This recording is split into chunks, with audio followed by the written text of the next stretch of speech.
Amid uncertainty, sports teams' business models continue to adapt.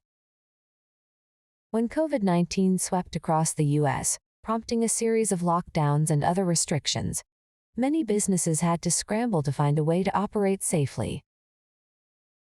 For Kansas City Chiefs CFO, Dan Crumb, it was one more in a series of challenges for which there was no playbook.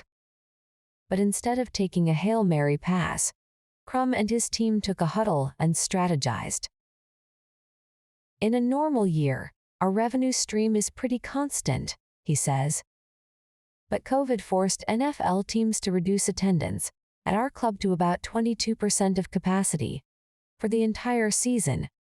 We got through it with discipline and strategic planning. All-nighters.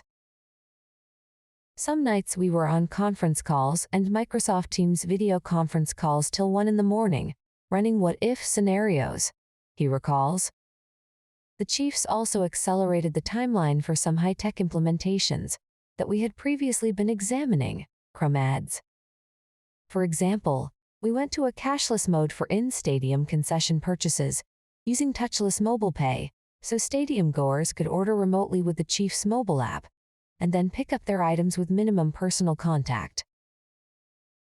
By the time that the pandemic crashed the economy, the Chiefs were already knee-deep in digital initiatives. The technology revolution has spurred us to find new ways to connect with fans, Crumb explains. So some years ago, as we planned to connect with the next generation of fans, we knew that we'd have to develop more digital outreach and personalized content to meet fans' needs. One example. Watching a game on a mobile device is a lot different than watching it on a big screen TV, he says. Even before the pandemic, we were allocating more resources to meet fans who were turning to channels like digital live streaming. It's also reflected in the latest NFL TV contracts. 10-year network broadcast contracts, for example, reflect live stream components. The changes are all about connecting with fans, who increasingly want to use their mobile devices to watch games and to purchase merchandise, adds Crumb. At the same time, we're making more connections with fans outside of the U.S., with game series in locations like London and Mexico. Of course, as the team engages in more international transactions, that brings up issues like foreign currency translation and compliance with international accounting standards. It keeps us on our toes. Game plans.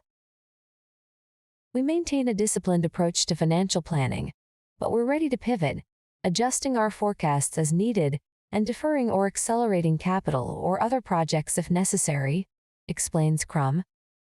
The team has revolver lines for contingencies, but thanks to our continuous planning, during the pandemic, we didn't have to take on any long-term debt or tap into our credit facilities. Our overall debt structure is a mix of fixed and variable rate instruments, so even if rates start to climb, it won't have much of an effect on us. The sports and entertainment category, along with other industries, will continue to evolve as consumer tastes change. And CFOs like Crumb and his team will, in turn, continue to develop new forecasting, financing, and other solutions. Right now, though, they're gearing up for a return to something closer to normal.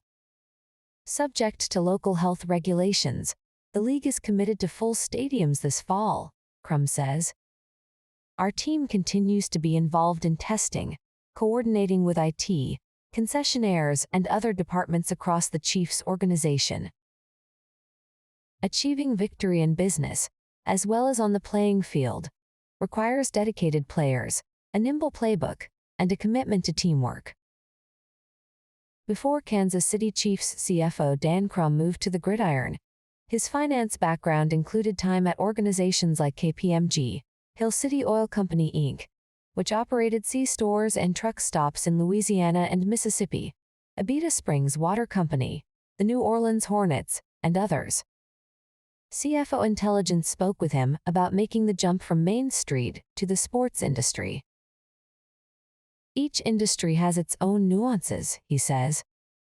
The sports and entertainment segment has certain custom reporting, and there are reporting requirements for the league and players' association. There are also unique approaches to evaluating risk. For example, on event days and game days, we may have upwards of 70,000 people in the stadium. It's like a small city, and we have to forecast the potential impact of inclement weather, like heavy rain, or snow, or ice. But there are similarities too. Regardless of industry, CFOs need to have technology skills and have to be comfortable with forecasting, budgeting, reporting, and evaluating multiple data streams. You have to be able to look behind the numbers and explain trends and results to your board and to the team owners. Just as NFL players have to reach deep and tap into the reserves to compete a pass, interception, or other move during a game, Crumb has to look into his own talent reserves as he and his team integrate the finance function with other service arms of the team. We have to process a tremendous amount of data and distill it so ownership, the Hunt family, and executives can make timely, informed decisions, says Crumb. To do this effectively, I, along with my team, have to think like an owner. I try to reinforce that concept with my staff, to take ownership of their position so they feel a connection to the job they're doing. It's not just a checklist.